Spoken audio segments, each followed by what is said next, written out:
How you doing? John again. A little review for the moment for today is actually Thrawn by Timothy Zahn. Yes, this is the audiobook, and yes, this is from the library. Um, so it's not so much a critique of the audiobook so much as it's the actual book. It was read well by Mark Thompson, who's done a gajillion different things, including probably Thrawn from like Rebels, and sounds familiar in his little voices from other things. I think he was like the sort of broody, quiet guy from Daria who looked like they were trying to rip off Chris Cornell. So he did a good job reading it, and good voices and everything like that. No really problem. What was interesting too about the audiobook is they had like incidental music, sounded like from the movies, like full on ripping off John Williams score. Might have even been some of the John Williams score. They had sound effects and pew pew pews, and computer sounds and all that other stuff. So that was actually kind of a neat touch. It was almost like a one man radio drama, and I do like radio dramas. Those big Finnish Doctor Who ones are quite fun. Even the McCoy ones, the Seventh Doctor ones, and I don't really like the Seventh Doctor that much. It's like the one I kind of don't like. Sorry, I got Shin here is rocking the boat a little bit. Little pug is getting his scratches, but doesn't want to jump up here, so he's kind of. Actually, I'm rocking it, petting him, so it's my fault. Anyway, so to sort of give a little prelude to this. And I know those of you who are going to say it, that the extended universe, the old expanded universe from the comics and the books aren't canon anymore. I still say this to the detriment of. Okay, hold on a second. Come here. Come here, snorty little snort pants. He's being Grumpelstiltskin right now. Oh. Whoa. It's unfortunate because it's I've really enjoyed the expanded universe. A lot of the comics were good. I read I don't know what 20 some out of the books, including the Timothy Zahn ones that kind of kicked off those with the Thrawn trilogy. I reintroduced Thrawn and Mara Jade, which was awesome, and I really liked those books. Anytime Timothy Zahn had those expanded universe books, I was like, oh, okay, cool, this is going to be good. There's some of those really long series with the different authors. You get a couple of them are like, I don't know, or this last one from this guy or girl or whomever really was kind of, eh. Oh, but the next one is this guy, so that's going to be good. I can wait for that. Timothy Zahn was kind of like that for me. So I was really looking forward to this. And got to admit, I was kind of disappointed. There was some neat stuff. Sorry. There was some neat stuff. I'm not going to say there wasn't. I'm going to try and remember that there was neat stuff as I kind of complain about some of the things I didn't like. First of all, if you've read like say Game of Thrones and you're kind of like, oh, if he says half 100 times one more time, I swear to anything, I'm going to burn his house down. You're going to get that way with the word confidence. Even when I heard the word confidence as I'm watching through um, Deep Space Nine and something else, I heard confidence somewhere else, and I was like, just started getting twitchy. And it says confidence every chapter, like it said like 3 times. Someone is always exuding confidence. It's like, is there another? I mean, there's thesauri that you can look up. There's Google synonym finders and things like that. You can find synonyms to confidence at least a couple of times. Please, some sort of thing of confidence. I don't know why I'm chattering right now.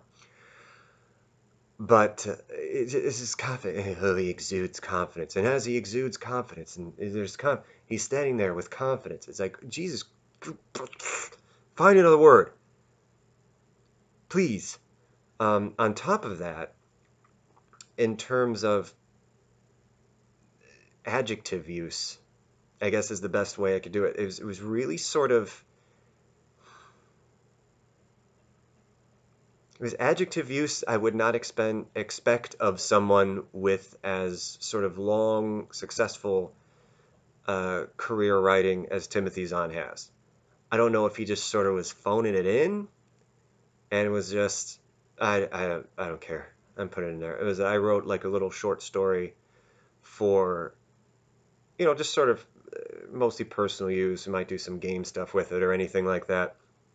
And normally if I'm writing like my novels or my proper short stories, I read this one thing with Stephen King was just like, yeah, no, don't do adjectives. You can expand on it and you don't need adjectives as much. And so anytime I feel like I'm going to write an adjective, I try and expand it so I don't actually have to use it. It might take an extra few words or something like that.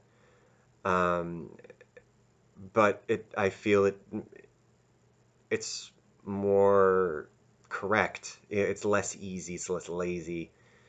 It makes it a more interesting read. And there were just times listening to this where just really sort of whatever adjective use just sort of set me back.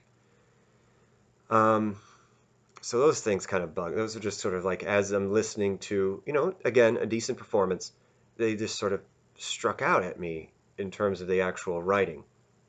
In terms of the characterization, Thrawn's cool. I mean, Thrawn was always cool in the other ones, and he continued to be cool with this. And there's a couple ancillary characters that were like, oh, okay, I like this person.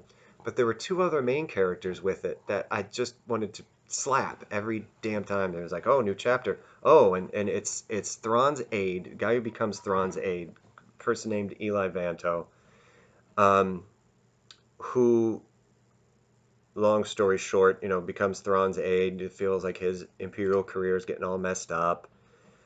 But is kind of being trained by Thrawn for command, for all intents and purposes. So they make a point. He makes a point to show that he's getting more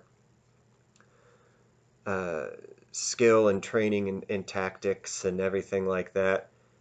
And yet, every single time there's a that Thrawn makes a decision, or there's some tactical thing, or something like that, he's like, I don't get it. I don't know why he would do that. I can't believe he'd be so stupid. Why would Thrawn do that? That doesn't make any sense. What are the two? It's supposed to be a thing. This is going to be the one time he messes up. There's every single time, even at the very end, where it's just like you've had now years in terms of the story arc of his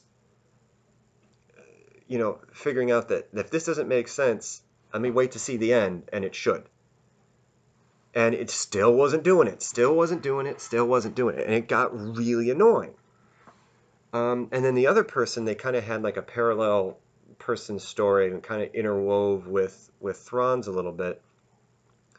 This woman named Arinda Price.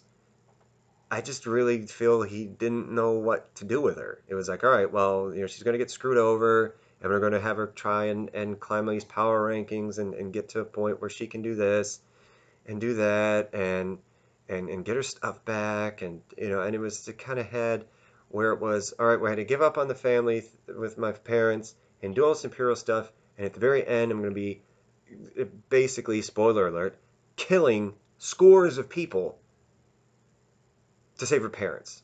It's like, okay, well, I get you kind of did this to help you didn't. It was to help you a lot too, and you're doing this weird manipulative thing. Some of her characterization really didn't make sense to me. It could be just I didn't get it. But she was also really, like, slappy in the face annoying too. It was, she kind of tried to play a manipulative game for some things and was doing all this other stuff. And it just seemed really,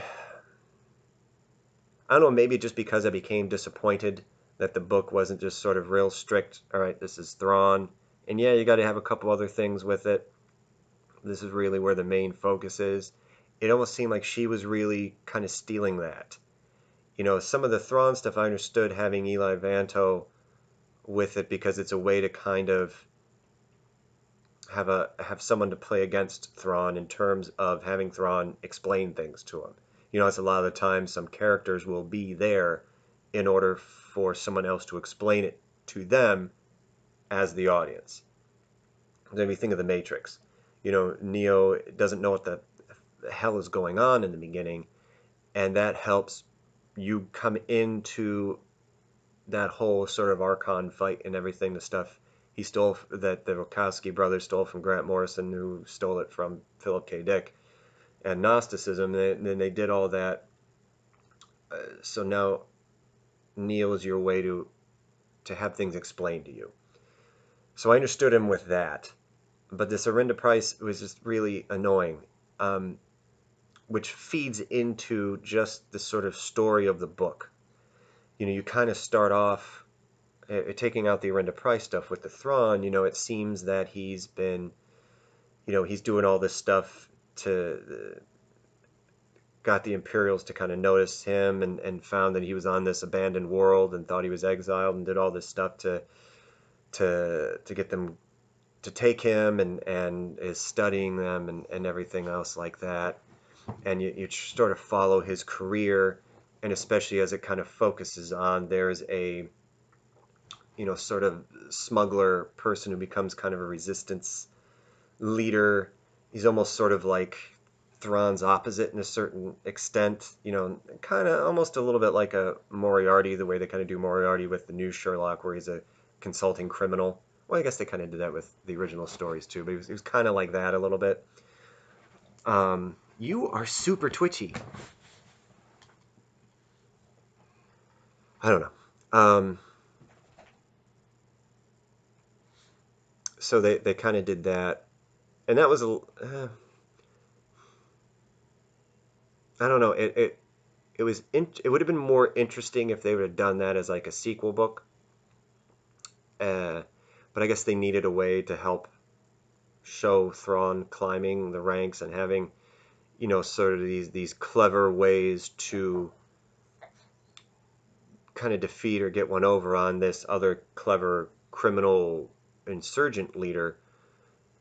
Would have been a way to help kind of move him up the ranks a little bit. So, I mean, it kind of makes sense, but it kind of was disappointing at the same time. It was a disappointing book in general.